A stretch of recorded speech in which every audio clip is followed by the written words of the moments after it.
नमस्कार, पुरंदर न्यूज चॅनलतर्फे आपलं सर्वांचं स्वागत आहे.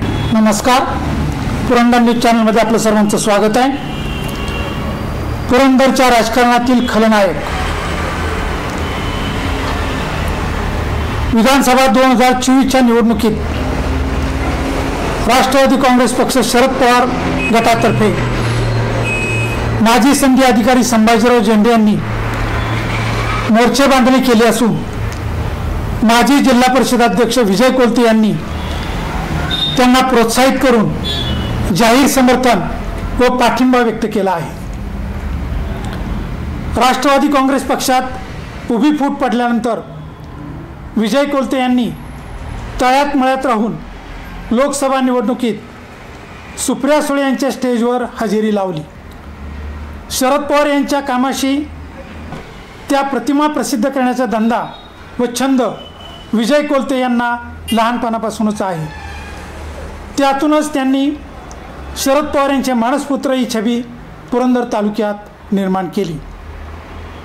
नावात विजय असला तरी पुरंदरच्या जनतेने त्यांना सर्वच निवडणुकीत धोबीपछाड करून त्यांना त्यांची जागा व लायकी दाखवली आहे. नवरा मेला तरी चालेल, परंतु सवतीला सुख मिळता कामा नये या प्रवृत्तीने विजय कोलते यांनी शरद पवार यांच्या नावाचा वापर करून पुरंदरमधील अनेक राजकीय नेत्यांचे राजकीय जीवन उद्ध्वस्त केले आहे. ॲडव्होकेट हरीश सस्ते, दादा जाधवराव, प्राध्यापक डॉक्टर दिगंबर दुर्गाडे, शेखर बापू कुंजीर, अशोकराव टेकवडे, चंदूकाका जगताप, सुदामराव इंगळे असे असंख्य नेते व कार्यकर्त्यांच्या राजकीय जीवनात विष कालवण्याचे काम विजय कोलते यांनी अतिशय प्रामाणिकपणे केले आहे. शरद पवार यांचा आशीर्वाद या एकाच गुणावर त्यांनी पुरंदरच्या राजकारणात खलनायची भूमिका समर्थपणे रंगवलेली आहे. सुदामराव इंगळे हे दादा जाधव यांचे कट्टर समर्थक व कार्यकर्ते होते. सुदामराव इंगळे यांना दादा जाधवराव यांच्यापासून वेगळे करून विजय कोलते यांनी विधानसभा निवडणुकीत उतरवले. त्यासाठी त्यांनी रेसिडेन्सी क्लब पुणे येथे काँग्रेसच्या प्रमुख 17 इच्छुकांना एकत्र करून सुदामराव इंगळे यांना जाहीर पाठिंबा लेखी व्यक्त केला. त्यांनी सुदामराव इंगळे यांना लेखी सह्यानिशी दिलेला पाठिंबा पुरंदरच्या राजकारणातील पाठीत खंजीर खुपसण्याचा महत्त्वाचा दस्तऐवज बनला आहे. शरद पवार यांचा फोटो छापून सुदामराव इंगळे यांनी अपक्ष उमेदवारी जाहीर करून विजय कोलते यांनी जनता दल फोडण्यात यश मिळवले होते. शरद पवार यांनी दादा जाधवांच्या शेवटच्या प्रचार जाहीर सभेत सुदामेच्या पोळ्यांची पुरंदरला गरज नाही, दादा जाधवरावांनाच निवडून द्या असे स्पष्ट सांगितल्याने सुदामराव इंगळे यांचा दारुण पराभव झाला. शेखर बापू कुंजीर यांना जिल्हा परिषदेचे तिकीट देतो असे सांगून त्यांच्याकडून दिल्ली प्रवासाची विमानाची तिकीटे काढून घेतली व स्वतःची उमेदवारी विजय कोलते यांनी दिल्लीत निश्चित केली. पुणे जिल्हा मध्यवर्ती सहकारी बँकेच्या निवडणुकीत मोहनशेठ वांडेकर यांच्याकडे बहुमत होते. बहुसंख्य मतदार बरोबर होते, परंतु विजय कोलते यांनी परस्पर सौदा करून त्यांना माघार घ्यायला लावली. अशोकराव टेकडे यांना विधानसभेचे तिकीट मिळताच शरद पवार यांच्या फोटोंचे विजय कोलते यांनी काय केले हे पुरंदरची जनता विसरणार नाही. ॲडव्होकेट हरीश सस्ते या तरुणास काँग्रेस पक्षाने उमेदवारी जाहीर केल्यानंतर विजय कोलते यांनी गद्दारी करून ॲडव्होकेट हरीश सस्ते यांच्या विरोधात प्रचार केला. चंदूकाका जगताप यांना विधानसभेचे तिकीट जाहीर झाल्यानंतर विजय कोलते यांनी जिल्हा परिषद अध्यक्षपदाच्या लाल दिव्याचा गैरवापर करून गद्दारी करण्यासाठी वापर केला. त्यामुळे प्राध्यापक रामकृष्ण मोरे, कृष्णराव बेगडे, अजितदादा पवार व शरद पवार या पक्षश्रेष्ठींनी विजय कोलते यांची जिल्हा परिषद अध्यक्षपदावरून 6 महिने अगोदरच हकालपट्टी केली. खासदार सुप्रिया सुळे यांना सासवड येथील अखिल भारतीय मराठी साहित्य संमेलनाचे स्वागताध्यक्षपद डावलून स्वतःच विजय कोलते त्या पदावर विराजमान झाले. शरद पवार, अजितदादा पवार व सुप्रिया सुळे यांच्या हा डाव लक्षात येताच विजय कोलते यांची कृषी शिक्षण व संशोधन परिषदेवरून राज्यपालांच्या सहीने हकालपट्टी करण्यात आली. जय मल्हार सहकारी कारखान्याचे वाटोळे करून त्याचा गाशा गुंडाळला. प्रतिभा महिला नागरी सहकारी पतसंस्थेचा फुकटचा भूखंड विकला. पिसर्वे येथील जनावरांसाठीचा पशुखाद्य कारखान्याची वाट लावली. काजू प्रकल्प आचार्यवर्ती प्रतिष्ठानचा ITI चोरीला गेलेला आहे. जिल्हा परिषदेचा अध्यक्ष व लाल दिवा असताना पुरंदरच्या जनतेने विजय कोलतेंचा दारुण पराभव केला. विधानसभेला पाडले.